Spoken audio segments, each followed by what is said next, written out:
Hey, y'all. As a growing family, my husband and I love game night, especially when it's Wayfair edition. Let's do it. You gotta name as many Wayfair furniture and decor categories as you can. Ready?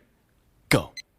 Sofas, bar stools, beds, ottomans, outdoor seating, bookshelves, kitchen tables, garden sheds, mid-century modern lamps. Time. Nice. You got 9 out of a lot. Not too bad. Keep practicing by visiting Wayfair.com, where you can shop every style for every home. Wayfair, every style, every home. Hey there, this is Dennis Anyone with Dennis Hensley. It's a podcast about making things up and making things happen. I think art and creativity make life bearable during the tough times, whether you're consuming it or creating it, just to keep yourself from losing your mind. So I have a rollicking episode this time. I have a group of people who created something as a way to kind of stay sane and also say something about the world we're living in. I'm joined by Craig Chester. He's the writer, director, and star of a movie that just came to YouTube called Adam and Steve Escape from MAGA. It's a kind of a sequel of sorts to Adam and Steve, the movie from 2005, but there's also another sequel in the works. So this was sort of going to be a web series just to kind of, keep the ball rolling, and it turned into like a feature-length movie. So Craig is joining the podcast along with a whole bunch of other people from the movie. We're going to play a couple rounds of You Don't Know My Life. The stories are crazy, so let me just rattle off who's going to be on the podcast. People that have already done the podcast, for example, like Nora Burns and Nadya Ginsburg. We've also got Ned Van Zandt. We've got Cary Curran. We've got Michael Musto, the columnist and actor. We've got David Ilku, who some of you may know from the comedy group Unitard. I've been enjoying their work for years. We've also got Madeline Reed, and we've got Mélisa Breiner-Sanders. So it's a group. They're all fun. Their stories are great. We're going to play a couple rounds of You Don't Know My Life. I may cut around some of the incorrect guesses so it doesn't drag out so long. So if you're following at home and going, wait, somebody hasn't had a turn in a while, maybe it's because they guessed wrong and I just cut it out. But anyway, you get the idea. Fun stuff, but you should all go to YouTube and watch this movie. It made me laugh out loud. Adam and Steve Escape from MAGA. All right, before we get to that, though, I want to remind you that if you like this podcast and you want to support it, there are a few things you can do. You can go to DennisAnyone.net and leave a tip in my virtual tip jar. You could go and become a subscriber to DNR Studios. I'm part of a group of shows, all these fun queer shows, and you pay a monthly fee and you get my show early and you get all these other shows. So learn about that at dnrstudios.com. And finally, I have a Substack and Patreon spin-off podcast called Dennis Hensley's Happy and Gay. It's $5 a month. It's kind of the same spirit of this podcast, but I end every episode talking about happiness, tips, tools, things that helped. I'm really into that topic and what makes people happy, because I don't think it's just about how things go for you. I think you have some say in it based on how you approach your life. And I like trying things out and seeing how they feel and hearing about other people's stuff. And I just love that topic. So there you go. All right. Enough of the plugs. Here now is the rollicking crazy crew from Adam and Steve Escape from MAGA.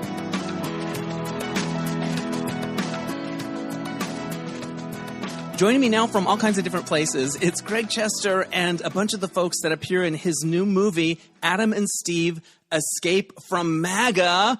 Welcome, everybody, to the podcast. We're going to play a game. Thanks, Dennis. All right. So in addition to Craig, we have, these are the actors that appear in the movie. We have Nadya Ginsburg, a friend of the pod, Nora Burns, a friend of the pod, Mélisa Breiner-Sanders, a new friend of the pod, David Ilku, who I've been seeing in Unitard for many years and adore, and Ned Van Zandt, who I know from like a random connection, I'm not sure, in LA, Madeline Reed, who I'm meeting for the first time, and you're a delight. And also Michael Musto, the famous columnist who I've been an admirer of for years. So welcome, everybody, to the podcast. So we're going to play a game, but first I want to talk a little bit about this movie, Adam and Steve Escape from MAGA. Like, Craig, I know you have a sequel planned, a real official sequel to Adam and Steve that you're going to shoot in Palm Springs. But then I'm like, oh, he's making this other thing. And now it's a movie. So talk about how it came about. It came about, we had financing for the Adam and Steve sequel. It's called Adam and Steve 55+. And when the election happened last November, our investors got scared and they backed out and actually left the country and moved to Canada. Oh, wow. So I was driving, it was in Florida at the time, and my friend Emily Lansbury, who I worked on a TV show with like a couple of years ago, she was like, you should just make TikTok videos about this, about like Adam and Steve running for Project 2025. So I was like, oh, that's fun. So I wrote a couple, sent them, wrote a part for Nora, David, and Malcolm. And Malcolm was like, these are great. So I came to New York. We shot a couple of them on the phone. Mélisa was part of that as well. Amazing. And people liked them. So we just kept making them, and it just kept evolving. There was no master plan or any kind of like vision for it. It just was kept evolving. And then we switched from we were shooting it vertically, then we went to horizontal, and we're like, let's just make this a web series. And then when it was all done, we realized we had like 90 minutes of footage, which just sort of happened. And so we're like, let's just make this into like 6 episodes with breaks and make it into one long feature. And because it was about MAGA, we were like, we're not going to get a distributor. And also the sound was really bad because we shot on a phone. Right. So we decided to just put it on YouTube, because it was sort of the spirit of the whole thing all along was to put it on TikTok or YouTube or whatever. And that's how it happened. And have these amazing actors that came along and worked for free and gave it their all. So. And I laughed out loud a bunch. Craig, is it a spoiler to say that your character finds themselves in a certain situation? No, it's in the trailer. It's in the trailer. Okay. So Craig's character finds out he's pregnant, and the doctor, Ned, says, "You're pregnant." And Craig's line is, "With possibilities?"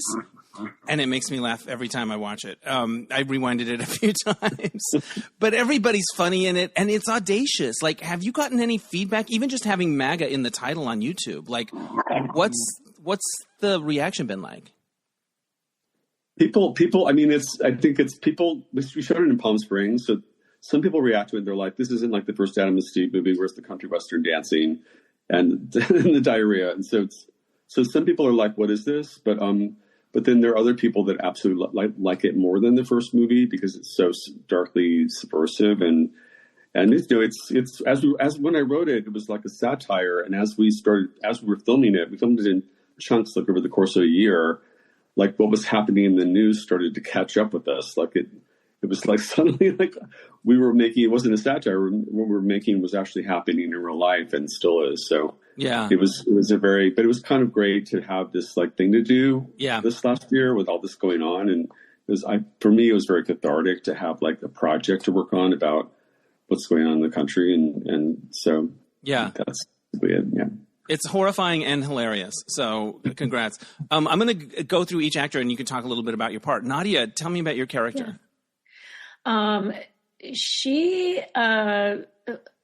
She was sort of based on, I think there was this thing on TikTok of makeup of MAGA women and how they have this very specific aesthetic. Right. But basically, that's her character. She is in the first Adam and Steve. I played a role I prepared my whole life for, a drunk waitress, and in the story, and then actually we were improvising, and Malcolm gave me the line out of the blue. He said, "Didn't I? What was it, Craig, that he said to me?" I mentioned before when you were at Adam's synagogue in New York. Yeah, and so anyway, she used to be an alcoholic, and then she became an Adderall addicted MAGA bitch, and then I also looked at tapes of Trump's actual spiritual advisor, who naturally speaks in tongues, right? And that was very fun. And that was really fun getting to play with the other ladies. Irene and I were really good friends. It's a shame she's not here today. She was so funny. She had everybody signing her Lima Bean petition, which is very important. Right.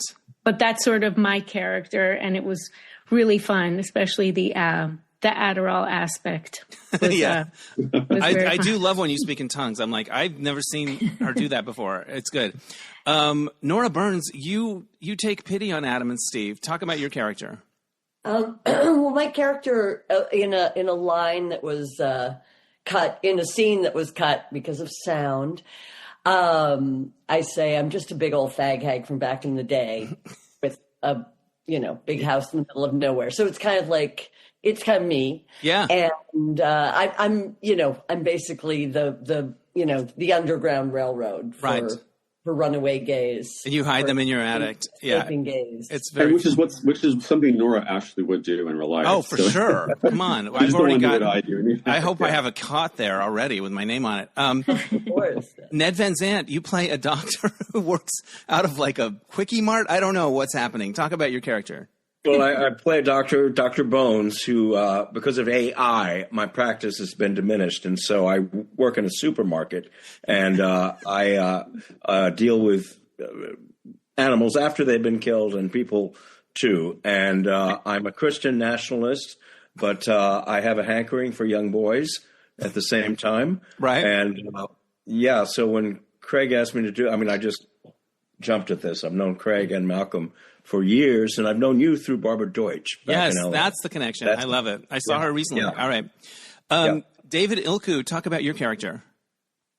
Well, I based my character on Dee from What's Happening. Danielle Spencer. Yes, you killed it. Madeline Reed, talk to me about your character. Your character cracked me up too. Yeah, my character is the unfortunate thing that happens when an ally just kind of throws in the towel and goes full Handmaid's Tale. She really gave up.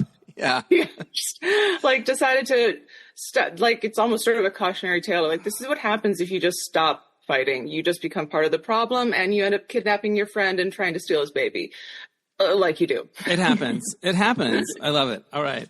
Mélisa Breiner-Sanders, talk about your character. I play Candace, who is one of the gay servants captured and forced to, serve the Christian nationalists. And I serve a guy named Randy, who is one of the inspectors and leaders of the Christian nationalist movement, going house to house and keeping everybody in order. But she's definitely like a straight man character, put in unfortunate situations with pain. There's pain. Yeah. And Michael, you play yourself, I believe. Yes, I'm really stretching as usual. I was told I was playing Bologna from Good Times. But, then I saw the script. It was myself, and I love playing myself in these indie films because, first of all, I get to see how people that I know think of me when they write my part. Right. And I think Craig nailed it because I come across kind of sour but deep down decent. Yeah. You're like the modern day Oscar Levant. Thank you. As played by Sean Hayes. So much better than Sean Hayes. But but the other thing I like about playing myself in a movie is they tell you how to be yourself. They give you a script, and it just makes it easier because it's really exhausting to be me. It's exhausting to constantly write, constantly create yourself. This way they're saying, here's how you be Michael Musto for the next 2 hours. And I wish I had that script every day. Yeah, it was fun. I loved when you showed up in the movie. I'm like, oh, I love that they're mixing people that we know in with this world, and they're dealing with the same problems. They're being herded off to camps as well. We're in an A-list, gay A-list, work camp. So. Yes, you are. All right, best of the best. We're going to play this game, and I'm going to ask you guys a question, and then you're all going to submit your answers, and then I'll explain how the game works from there. But so here's the question: we're all going to be answering. Your movie dramatizes with very funny effect, like the shit show that is this life and this world now, and especially 2025. So, describe a moment from 2025 that didn't suck in your life. Okay, so you should see that pop up in your thing. And there are no wrong answers. So whatever this brings up for you is fine, but it's better if you, write a couple sentences, tell a little story. You can use emojis if you want. You don't know my life. Everybody submitted their answer. I'm going to present the answers now, and then we're going to explain how the guessing works. So describe a moment from 2025 that didn't suck. Here's your first answer. I got free tickets to Chorus Line 50th anniversary performance, so I got to see on stage the stars that I spent my childhood dancing to on my vinyl cast recording. Ooh, okay. Okay, I have an that's idea. amazing. All right, so that #, we as a group come up with what we call the hashtag. It's a cute little headline to help us label and refer to the answer. How about I hope I get it? So if you have any ideas for these as we go along, shout them out. But it's basically... it's a tool that helps us play the game. All right. Next up, I got a new pair of used shoes. Oh, what's a fun hashtag for new shoes? Just shoes. New shoes. I'm going to spell it like that, with it like that. Like, that's cool. All right, shoes. All right, next up. My one-person play Lost in Duval won Best Overseas Show at the Edinburgh Fringe in 2025 and is opening off Broadway this spring. Wow. Okay. What about Who could that something about be? Fringe? Something about Lost? Who's got a big smile on their face? How about Lost? How about Lost and Won? Get it? Oh, Like that? Very clever. I know, right? All right. One WON. I paid off my car loan. Yes. Ooh. That's a good one. How about pink slipper? Like a pink slip? Because isn't it pink slips when you get the owner of a car? Yeah. You get fired, I think. Oh, is it? No, we're Yeah. playing for pinks. Oh, anyway, I thought the pink slip is when you got the car. Maybe it's when you get fired. I don't know. All right. On New Year's Eve, December 31st, 2025, esteemed actress Patricia Clarkson came up to me at a restaurant and said, "You are the king of downtown. You have saved lives." Oh, I wonder who that is. You know what? Sometimes the story is worth being a little like, maybe they might know this, but this is the best. What's a good hashtag for this? Downtown. Lifesaver. No kings. Lifesaver. Complete lie. Okay, lifesaver. Boom. All right. Next up. Spending the holidays exactly as I choose. No travel, no secret Santa, and no social obligations, aside from roaming the aisles of Trader Joe's, horny and afraid to make eye contact. Okay. Yeah, I got a good guess on this one. How about the Joe's nose? I don't know why I thought of that's that. a good. That's right? a good. Because they Very know good. your secret. Okay, next up. I forgot to think of the answer for this, and I can literally can't think of anything. Not because my life sucked, but because I can't remember a thing. Oh, wow. Alzheimer's. Who's that? All right. Who could that be? All right. I think I know. How about memory hole? Is that a thing? I have heard of that expression. All right. Memory hole. Okay, next up. Memory hole. All right. I filmed for Valentino when they reopened Studio 54 for one night only. Lights, dancing, famous people, a lot less coke. Oh, man. That is. Let's see. Do we choose the people on our app? No, I will explain. How about Disco Okay. Inferno? Okay. Okay. So we've got our answers, we've got our hashtags, and now the guessing is going to start. Mélisa, pick a hashtag and who you think it is. Well, I want to hear this story, so we're going to have to say hashtag lifesaver is Michael. Michael, so Michael, if you are lifesaver, you say yes, and Mélisa gets a point. But if you are not, you have to say the name of the game, You Don't Know My Life, with as much sass as you may be feeling. So Michael, are you lifesaver? Yes, I am. Yes, all right. So you will notice that square turns a darker shade of gray, and you'll notice that Michael's name is faded in the board. That's how you can tell who's still in the mix. And when something's guessed right, we like to hear more about it. So you're at New Year's Eve. Break it down. Patricia Clarkson just waltzes up. Well, I have to be honest. I sort of know Patricia through the years. I've interviewed her a few times. She's always been extremely flattering to me. She used to love me on the Keith Olbermann show. Right She's on. a flaming liberal. Right. And I first loved her in this movie, High Art, with Ali Sheedy. Yes. Where she was this German exquisite character. She was so convincing. I was Yeah. like, not even who is this actress, just who is this person who got on camera. Yeah. And she told me that she was 38 at the time. She thought her life and career were over. And she got High Art. She's now 67. And she told me that once again, she thought it should be over, but she just landed a huge female lead of a movie that's going to be announced soon. That's fantastic. I actually saw High Art earlier this year for some reason. She's in Lily, too, which is on Netflix right now, which is really good. Yes. So I've always adored her, and we have a mutual admiration. But for her to kind of toddle up to me, it was close to New Year's. Yeah. You know, that feel-good moment, which to me is always full of dread. So I was like, please let this be a nice encounter. And she was so sweet. And to say that, I think what we all want to hear, you know, with all the flattery that we take in for our work, you want to hear that you saved lives. Yeah, that your work mattered. That being who you were and doing what or you that did. you gave someone a window. Yes. Something that they might not have gotten. Because let's face it, I started writing way before TikTok and cell phones and all that. So there were certain people who turned to me for a look at the New York queer scene that you couldn't get anywhere else. And I don't know if she's another full of shit celebrity, but I don't get that impression. No, I don't think so, because that's not the obvious thing you would say. She would have to have thought it through to say, to say something like that. And so I think that's wonderful. I love it. All right. So let's go to Madeline for the next guest. You're going to pick any hashtag other than your own and who you think it is. Okay, I'm going to go with Pink Slipper. Yeah. And I think it was Nadya. Nadya, did you pay off your car? Is that you? You don't know my life. Thank you. I love it. I knew you guys would have good deliveries of the line. All right, Craig Chester, pick a hashtag. Okay, I'm going to go with I Hope I Get It. Yeah. I'm going to say that is Madeline. Madeline, are you I Hope I Get It? Yes, I am. Madeline, I am so jealous of you. Okay, break it down. Tell us everything. It was amazing. I worked for Broadway Cares, and they gave us free tickets, and we thought it was going to be like, we'd be up in the nosebleeds because, they were giving us free tickets, and we were like in the fourth row center of the orchestra. Oh, wow. And I just, it was like when Kelly Bishop came out and was singing at the ballet, I was like, what is my life?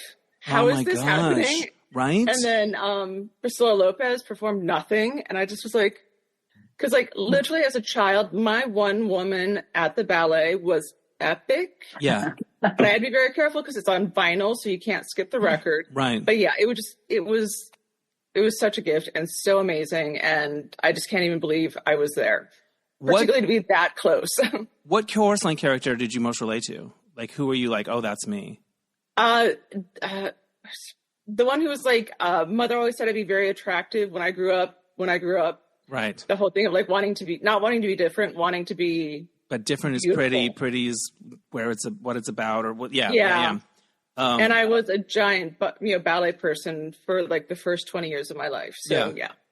My chorus line story is I went to see it on Broadway, the revival, and Mario Lopez was supposed to be in it. And then I got that little slip in the program that said no Mario Lopez. And I was like, there isn't a God. This is some bullshit. And I didn't get to see him be Zach.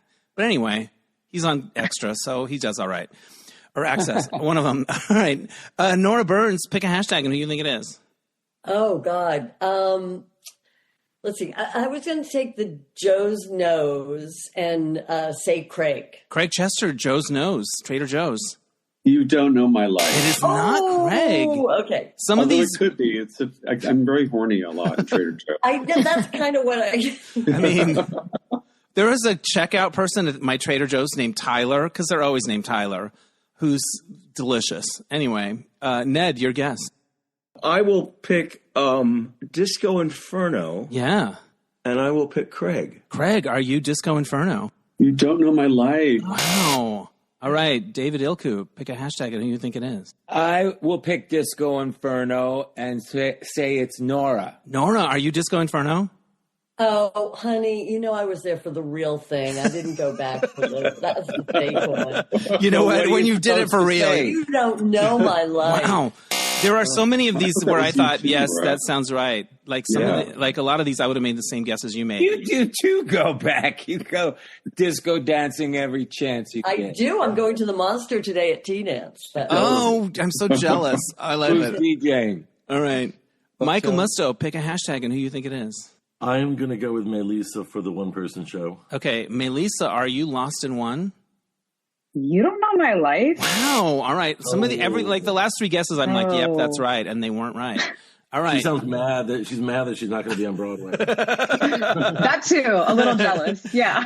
All right, Nadya, pick a hashtag and who you think it is. I think the one-person play Lost in One is Ned. Ned, are you Lost in One? Yes. Ned, that's amazing. Wow. What is the show about? It's about my life. 19 years ago, I was in jail in Texas for about 4 months on a drug charge at a place called Del Valle outside Austin, Texas. Wow. And when I got there, I was recognized by the head of the Texas Aryan Brotherhood gang from my appearances on One Life to Live. Are you kidding me?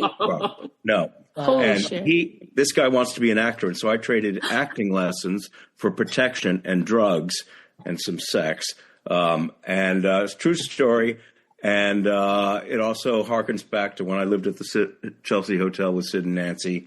And I played 19 characters. I've been working on this show, excuse me, for 10 years.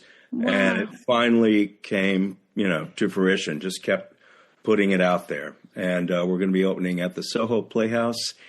And we're going to be doing Monday nights in February and March, and then a full run in April. Ned. And the announcement comes out this week. What an incredible thing. I want to interview you about it for this podcast, and we'll do that. Oh, yeah. But also, I can't wait for the film. I know. It sounds a little like Kiss of the Spider Woman, like where something is going on in jail related to show business and like One Life to Live. Like it has so many things. Oh, congrats. That's amazing. All right. I like the way you off the cuff just went to Sid and Nancy. We also exchanged sex and we had a coffee. It was really good. Elevator pitch. Very important. All right. Let's go to Mélisa for the next guest. Pick a hashtag and who you think it is. I'm going to say I paid off my car loan. So Pink Slipper is Craig. Craig, did you pay off your car loan? Yes, I did. Yes. And it felt like a big deal. And I almost put the car I lived in at one time, but then I thought I would give it away. So you paid off your car loan? My car, yes. It was like, I got it in 2018 and I fucking paid off my car loan. It was such a great feeling. Yeah. Boom. I got the title in the mail. It's called The Title. Yeah. Yes. I love it. Congratulations. All Thank right. you. Let's go to Madeline. Pick a hashtag and who you think it is. I'm going to go with memory hole, and I'm guessing it's David. David, are you a memory hole? You don't know my life. Oh, wow. All right. Let's go to Craig. I would have made the same guess as so many of you made, and they're wrong. All right, Craig, pick a hashtag. I am going to say that memory hole is Nora. Nora, are you memory hole? What? I don't know. All right. No worries that you are a memory hole, but you do fun things all the time and you're always living. I know. It's crazy. Literally, because I hadn't thought about that question before. So that we got, and I was like, what did I do? And I was literally going to excuse myself to go get my date book. Right. And then I'm like, that's ridiculous. And it's like, not that my life, it's not that it sucked. It just, I literally, when I'm put on the spot, I can't remember anything. I can't remember anything I did. So. I love it. All right. It's a blessing too. It can be. Yeah, exactly. All right. Nora, your guess. You've got 3 left. I'm going to say new shoes is David. David, did you get a new pair of used shoes? Yeah. Yes. What were they like? Well, I'm wearing them. Ooh, pop them up into the camera and we can describe them to the listener. Okay. Wow. Yeah. Ooh. I love it. Where did you get them? They're like black, rubber soled. No, they're Valentino. I can't afford anything new that I like. Right. Oh, those are so sexy. Those are nice. That heel, come on. I'm telling you. Yes. So, New Yorkers, we walk a lot and we wear our shoes all out and the heels down. So, I go through them like that. And I don't know. I guess I have a bit of a foot fetish. I don't know. Yeah. But where did you buy them from? Where did you find them? Grailed, I think. Okay. We've got 2 left, and it is Ned's guess. You've got Mélisa and Nadya left. Studio 54 and Trader Joe's horniness. I'm going to go with Studio 54 with Mélisa. Mélisa, are you Studio 54? It is. Yes. This is incredible. So how did this happen? How did you get to do this? So my day/support job is working with Vox Creative and a production manager there. And so this is one of the pieces that I produced this year. And so it was super cool. It was a lot of fun to be there and see it trying to reopened, reimagined, and Cher showed up, which was kind of ridiculous. So yeah. What did you wear?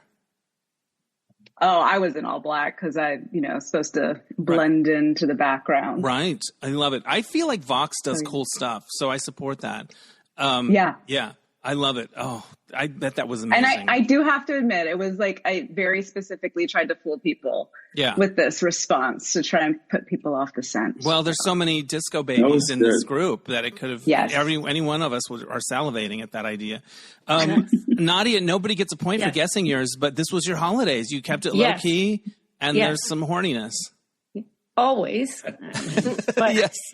But, I was raised, no religion, Jew-Italian, Stevie Wonder, Theory of Evolution. And I love all of the, we were taught like in the middle of the death of the season, it's a pagan symbol. You bring a tree in. I love the decorating.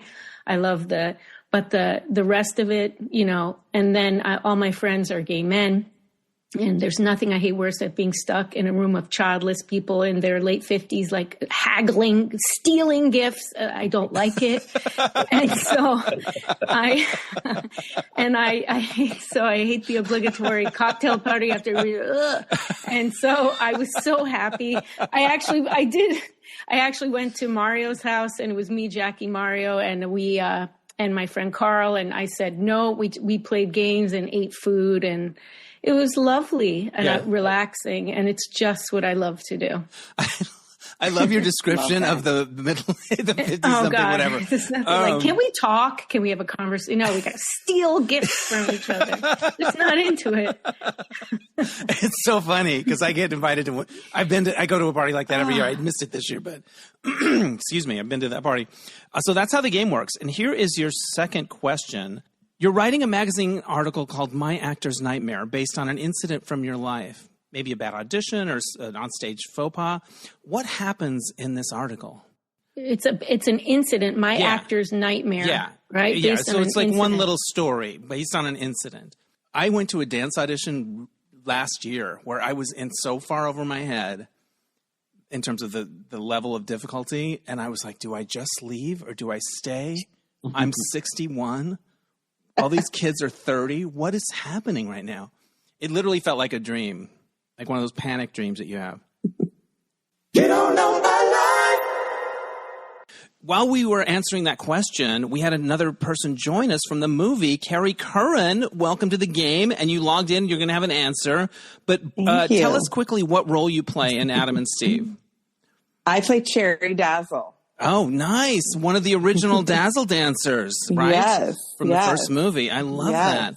Awesome. All right. And you crossed paths. I'm in the opening scene of the original movie. Very fun. I got to reprise my role and be like besties again later, 20 years later. Isn't that wild? Was it weird to come back and be like, what year is this? What's happening? I mean, no, it was like no time had passed. Like I love it. I mean, Steve ran up to me and did the moo, that we did back then, but also, weird. Weird. I love it. Also weird. All right. We're going to present the answers and then we'll do the guessing again. You're writing a magazine article called My Actor's Nightmare. What happens in it? Here's the first answer. I was going to be on $25,000 Pyramid and the showrunner was asking me to repeat my little intro story we had created and I completely blew it. I was bland, boring, flat, and unfunny. So they made me an alternate and out someone else and put someone else on the show in my place. Oh, that's a good one. What's how about Pyramid Heartbreak? Scheme. Pyramid Scheme. Thank you. Good. All right. Next up. My scene partner missed his entrance in our scene in a Broadway play, and I had to play both roles. How about Split Decision? Get it? That's funny. Okay. Nice. That's cute. We're nailing these. All right. I was work study at an acting school and had to file my own audition card where the director had written, not much talent here. Shit. Oh, my God. No. I think those are fighting words, right? Yes. Oh, my God. I had to die on stage and lay there until the play ended and a drunk woman in the front row yelled, they're not dead. I can see them breathing. They're not dead. I can hear them breathing. It's not real. How about Dead Wrong? I feel like I'm kind of crushing these hashtags. Thank you. Not always. I once should do headlines for the New York Post. Oh, God, if only. I once popped over to this bagel spot literally across the street from my apartment and had to go to the bathroom. Like I would not make it back home. So I ran into their bathroom and they had very little toilet paper. So I thought I would squat instead of I would squat and okay. Instead of lining the seat. So I thought I would squat instead of lining the seat. Comedy ensues. Oh, wow. How about everything bagel? It's a lot. You are so good. I spelled bagel wrong. I spelled bagel like it's beagle. I'm sorry. I was doing a table read, and my character had an English accent. And about halfway through the reading, I realized my English accent had turned into a deep Southern drawl, and I had no idea how to turn it around. Needless to say, I didn't wind up doing the project. Oh my God. That's funny. Oh my God. Let's see. No Streep. No Streep. Okay, next up. My actor's nightmare is being an actress in Hollywood. How about Truth Hurts? Okay. Next up, I was doing a monologue for an agent. The phone rang. She picked it up and started having a conversation right in the middle of it.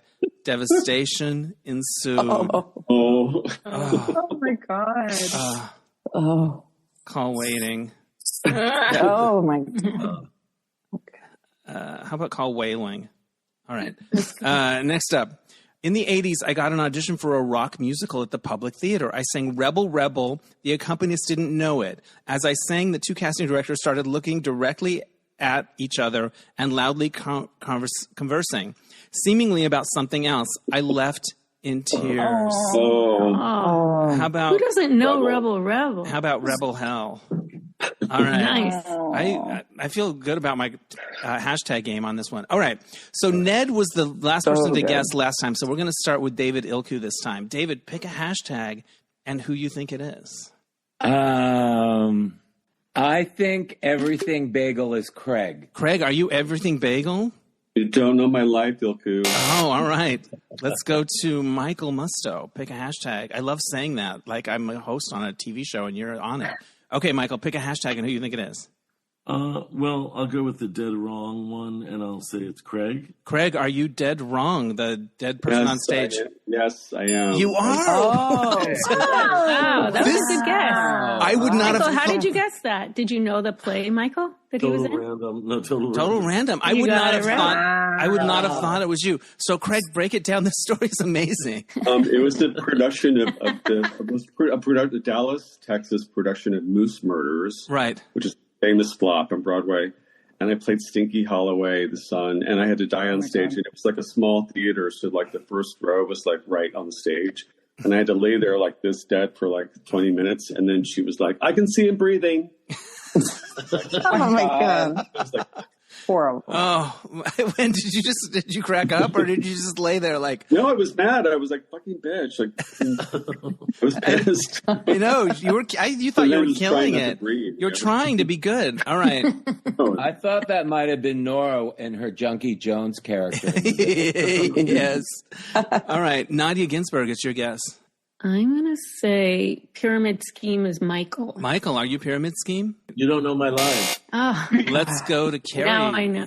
Oh, yeah. Who is it? Cary, it's your guess. Pick a hashtag and who you think it is. My nightmare is being a Hollywood actress. Who do we think it is? Nadia. Nadia, are you Truth Hurts? Yes. That sounded like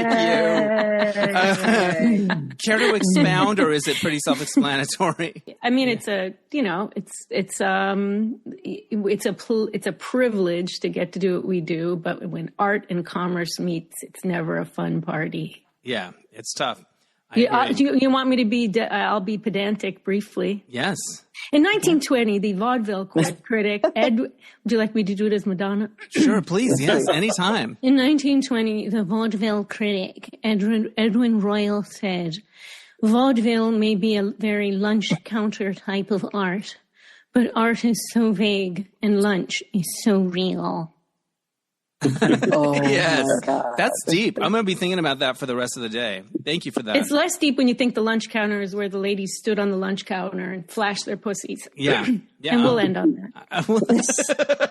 All right. Cary, was that you? All right. Always flashing my pussy. Let's go to Mélisa. Your guess. I'm going to say Split Decision is Ned. Ned, are you Split Decision? Yes. Oh, the scene partner that you had to play both parts. So what's the story? So in 1999, I was in The Iceman Cometh, the Eugene O'Neill play, 4-hour-long play, with Kevin Spacey, but that's another story. And I played one of two cops who arrest his character at the end of the play. And every night me and the other young actor who played the second cop, we would come on and we would tussle with Spacey and arrest him with antique handcuffs. And I'd never worked with the handcuffs. That was the other actor. Every night this actor would go out and smoke in the alley. It used to piss me off, and come in right before the entrance. This happened particular night, the door was locked and he couldn't get in. So the stage manager says, go on. So I had to go on and play both roles and jump around the stage and handcuff Kevin Spacey with these handcuffs I'd never worked with. And at the curtain call, Spacey gave me a bow. But it was terrifying, but it happened. Wow. Awesome. Don't smoke. Yeah. Sounds like you made it work. And I like that Kevin Spacey did a nice thing. I was like nervous at that part. I was like, oh shit, he's going to rip him a new one. Yeah. It worked out. Wow. Well, quick thinking. You saved the day. All right, Madeline, your guess. I'm going to go with Rebel Hell. And is it Cary? Cary, are you Rebel Hell? Rebel?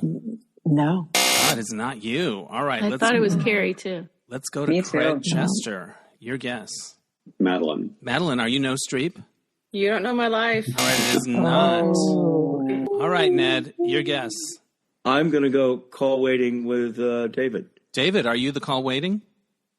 Yes, I am. So you're doing a monologue for an agent and they just took a phone call right in the middle. Oh. Yeah. Was it a cinematic one? Flick. Remember that agency, Flick? Mm-hmm. It was a spin-off of Click. Click, the modeling. Oh, God. Yeah, Click, the Flick. And what was her name? Meg something. Sounds Meg like a Simon. cunt. Yeah, right? So how did it play out? She's still on the phone when you leave, or how does it go?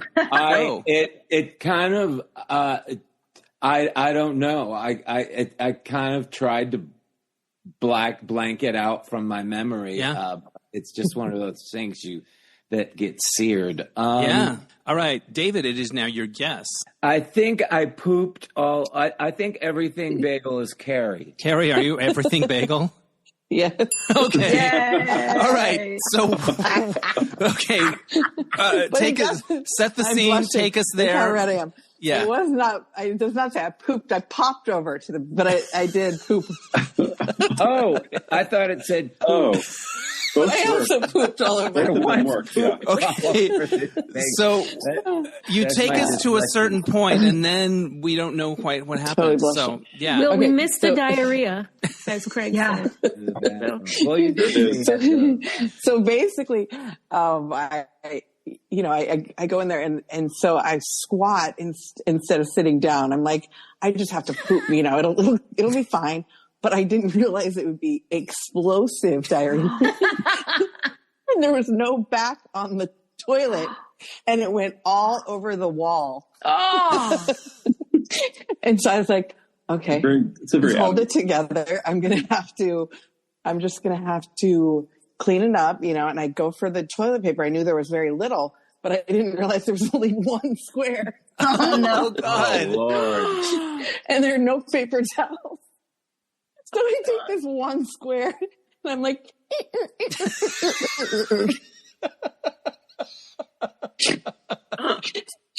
washed my hands and I went out and I was like, the bathroom was a little bit messy and I just ran out of there. Oh. And this is the bagel spot across the street from my house, so I could never go in there again. That was it. Wow. All right. I had an audition. I got an audition right after that and I had to do a monologue and I didn't have any monologue prepared. So I was like, I'll just tell this story just like I just did. Kind of.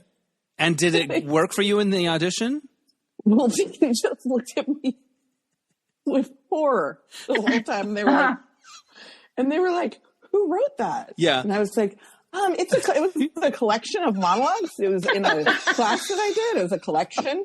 And they were like, who was the writer? And I was like, I don't recall. Eugene O'Neill, right? It just really stuck with me. It just really stuck on me. I mean, stuck with me. So you're either going to do... So I never got a call. Amazing. You're either going to do that monologue from Agnes of God or that time you shed all over the bagel to our bathroom. They could both work for you. Depends on the role, really. Exactly. I love that you use it as a monologue. Oh, my God. A collection. Short monologue. Moon River Anthology. That was it. Of sharp monologue. Oh, my God. Let's spend the rest of the Zoom talking about this one thing. Oh, my God. I thought of it forever. Oh, okay. Michael Musto, it's your guess. There are 4 left. You're looking for Mélisa, Madeline, and Nora, and we've got the Pyramid audition or the Pyramid game show, the notes on the card that said not much talent here, the bad accents, or the rebel. I mean, I find it hard to believe that Nora wouldn't be dazzling, but maybe she. I know. Maybe Nora, are you Pyramid Scheme? Oh, you don't know my life. Yes. All right, let's go to Cary for the guess. Pick a hashtag and who you think it is. Nora for No Streep. No Streep. Is that you, Nora? That was my guess. That's you. Yes. No. I should have said that. I had a feeling. So what was the show like? Oh, was it a was play? some actually a real film thing and it was in LA, and I can't remember what it was now, but I do remember who was that big Cameron Manheim was in it, and there were a few other people. And I was doing an English accent, and all of a sudden, midway, I realized that I was doing that. My English accent turned into a Southern accent. But I was so in it and panicked, I didn't know how to correct it. So I just was I just went with it. And that was. You just went with it. You know, I'm not in a movie with Cameron Manheim. So. There it goes. All right. It goes to Mélisa for the next guess. You've got 3 left.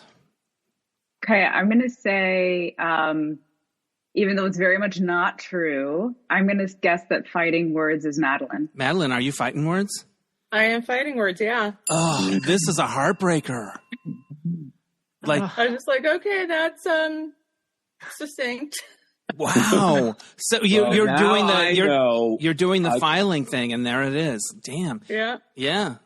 But you still got in. You were there. That's right. Yeah, no, that's the thing. I was just okay, and I think part of my mind just went to if you can get pissed off enough, you just keep barreling through anyway. Yeah. This reminds me of a story that's sort of related, but not that related. I was in the musical Snoopy in college, and it was my first big role. I got to play Snoopy. But they wanted to do it realistically, so I had a dog suit and a snout. So, it was not easy to project or any of that stuff. But anyway, we came in one day for a rehearsal after we had already opened, and they gave a big speech about reviews and how they don't really matter. And I was like, oh, that's interesting. I wonder what happened. And I was like, anyway, cut to I'm reading the worst review I've ever read about anyone ever in anything about me in Snoopy. My performance was like day old Alpo. After a performance as bad as that, Hensley shouldn't have bowed, but should have stuck his stubby tail between his legs and cowered off the stage. Oh, but you know what? I remember it word for word, but I'm not that. It's not that. It's just kind of wow, ouch. Wow. Yeah. Anyway, that's when the first Adam and Steve movie came out. Rotten Tomatoes had just started. Yeah. There was a review of me and from the Washington Blades. Iraq saying that Craig Chester's Adam Bernstein is so irritating. His performance is the human equivalent of Shingles. Oh, shit. Oh, I think you win. I think you might win. Yeah, that was fun. Yeah, I think clever. That was the pull quote in the Rotten Tomatoes. The human equivalent of Shingles. I think that's worse than day old Alpo. I think Shingles is worse. Damn. All right, Craig Chester. I feel like you might get this. Okay, so I wasn't going to say Pyramid Scheme is Musto. No, I already said. All right, you don't know his life. All right, Nora, we're going to let you get it if you got it. All right. Rebel Hell is Michael and Pyramid Scheme is Mélisa. Yes, that's right. So, Michael, tell us about Rebel Hell. Well, I'm not really an actor, and I'm not signed with an agency. I'm a writer who performs on the side. Right. But Mark, the famous composer Mark Shaman became a friend, and he would hook me up on these auditions, and somehow he got me a slot at the Public. And all he said was, just show up with a rock song. Now, I was so blue, or what's the word, green, I didn't know you have to bring sheet music. So I just show up and I tell the accompanist, Rebel Rebel by Bowie, and he looked totally glazed over. And it was he was just like a mainstream pianist who knew Sondheim, but had no idea from Bowie. So I had to sing it with this rinky-dink accompaniment. And right away, the man and woman casting directors just started looking at each other, loudly talking. And this is how the actor's mind works. Do you want to convince yourself everything's fine? I actually convinced myself that they were talking to each other as a character test to see if I was a professional who would keep on going. Oh, that's yes. good. And I soon enough realized that's not what was happening at all. They had no interest in what was happening on that stage. Yeah. And I didn't even finish the song. I just threw them. Left in tears? Musto, you left in tears? I should say choking back tears. I never actually cried. Yeah. I never cry. Choking back can just be as brutal as actually crying, the choking back. Mélisa, this brought up some stuff from my history. So break it down. You're on Pyramid. You think it's your destiny, right? I've been there. Well, because, all of these game shows, in case anybody doesn't know, it was all cast. I was going to be one of the normies on, with the celebrity pairing. It was part of the reboot, $25,000 Pyramid. And you go through weeks and weeks of all these like different hoops, like meeting with people, practicing playing the game to see how you do. And so you kind of craft this little story of whatever your little pitch is going to be. And all of a sudden this new person walks in. We had already gotten our car to ABC Studios and we're sitting in the green room. And I was the first to go. And I think I just really didn't get what was happening. And they kind of asked me to tell that story, but I was so bored of it by then and really didn't understand like this was the moment to really like do it up. Yeah. And it all fell flat. And soon they went out and everybody else went. And then I realized what was happening. And then they went out of the room and then told me that I was going to be an alternate for the day. Oh. So everybody else went on. I was like, okay, so I'm not going on the game show and I'm not winning $25,000. I had a similar experience. I love that show. I'm very good at it. It is my destiny. I went through the hoops that you did. I'm in there on the day of taping. And the executive producer walks in, who I have not seen, and I had one date with him several years before. And the second they know somebody, you are out. And he was a jerk when we had that date. Like he fucked me over twice, and I was out on my ass. And it's to this day, I'm like, I wanted that so bad I could taste it. Anyway, you guys, let's find out who won the game, who got the most points right. So check this out. Keep your eye on the player board. We're going to reveal the scores in 3, 2, 1, boom. Oh, let's look at. Oh, right, 4 for Mélisa. You kind of crushed it. The nearest other person was 2. 1. Yeah, so well done, Mélisa. Wow. Well, yes. Thank you. I'm a good listener. You are a good listener. $25,000. I wish I could give you $25,000. Everyone needs to watch Adam and Steve Escape from MAGA. And before I let you guys go, one of the things I like to do on this podcast is the people that listen, like if they're thinking, oh, I want to take an acting class or maybe I should try to write that book. I'm like, everyone needs to do their shit regardless. And I look at all of you, and I've worked with some of you. I have known some of you for years. We're still doing shit. None of us are, zooming in from their second home in, Vail or Aspen, but we're doing stuff. And so, Craig, I want you to talk about what it meant for you to actually make this movie, and anyone else that wants to chime in about like staying creative and doing things with your friends. And we're still trotting it out, as it were. But I think it's the better alternative, right? So I'd say that's the spirit we made. The sin of just like we showed the whole thing on an iPhone 16, so it just was like I have a phone and I have a computer, so let's just grab people and make something. And it was really, that was what was so great about it. There's all this freedom now because of the technology to just go make something and help more people do stuff like that. Yeah. And you had fun, right? It was so much fun. Yeah. Yeah. So fun. I love it. Well, everyone needs to check it out. And thank you guys for doing this and for playing the game. Stories are going to crack me up for the rest of the week. You guys are the best. This was a blast. And congrats. And I'm inspired by all of you, and I love all of you. And love you too. This was great. This was the best. So much fun. This is so fun. All right. Thank you. Bye, everybody. Bye. Bye. Thanks again to Craig Chester and the whole crew from Adam and Steve Escape from MAGA. Go watch it. It's free on YouTube. You will laugh, I promise. And there's some cool effects. Like, there's some, like, I'm like, this is like low budge, but there are gays flying through the sky. Anyway, so this happened. I went to see the musical The Notebook at the Pantages. And before the show, it was the gay night. So it's a little bit of a mixer, and they give you a free drink ticket. And they had some tissue boxes for the show that were branded with The Notebook. They looked kind of like Post-its. I was hoping they were Post-its because, you know, I'm a sucker for a Post-it. But they were tissue boxes, and somebody nearby had their eye on mine. They're like, "Where'd you get that?" And I was like, "Oh, they just gave it to me." And so I gave them the tissue box because they seemed to really like the idea of having it. And I didn't care. So anyway, but you know me, I cry at the drop of a hat. I did not cry in The Notebook, the musical. I don't know. It just, there were some things I liked about it, but overall it didn't get me. So I'm glad I gave the tissues away. But the highlight of the night is I went to the show with my friends Matt Zarley and Randy Slovacek, who was visiting from Las Vegas. And Matt and Randy have been friends since they did Broadway shows together way back in the day. So anyway, we're riding on the train there from North Hollywood, and we're riding back after the show, and Randy is talking about he got to be part of a Hello Dolly experience, reunion, anniversary, something at Carnegie Hall.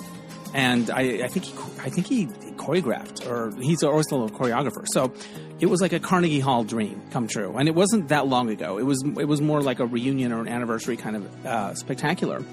And he was just talking about what a thrill it was to be at Carnegie Hall.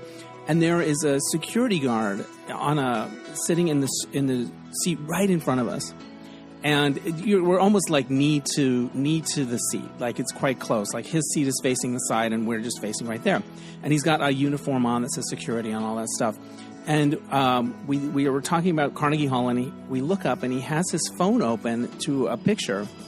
And it's a listing of when he played piano at Carnegie Hall. And it wasn't that long ago. Apparently there are different venues within Carnegie Hall, and he's a pianist. And he plays classical, but other forms as well. And he just talked about what a thrill it was, and like, he's in this security guard's uniform, and they were bonding over the thrill of playing their music at Carnegie Hall. And you know, I'm not sure where he was coming from or where he was working, but he was super nice, and like, it was just like one of those moments that happen sometimes when you're not in your cars and you're on your train, and file it under everyone is awesome. And I don't remember his name. I texted Randy to see if he remembered, but he hasn't gotten back to me yet. But I did take a picture of the two of them together, which was really cute. So it was just cool. It was just like one of those things where, you know, one day they're a security guard, the next day they're playing Carnegie Hall, and that's life, and that's fine. And it wasn't like, oh, and now, you know, like, you just keep going and doing your thing. And making the most of everything. So it was sweet. And I don't know, I was on a high after that. So there you go. All right. Talk to strangers on trains is the point. All right, that's enough for this week. Thanks for listening. I want to give a shout out to Oscar Rosario for mixing the episodes. My theme music is by Mark Daniels for placement music. Catch you next time on Dennis Anyone. Bye.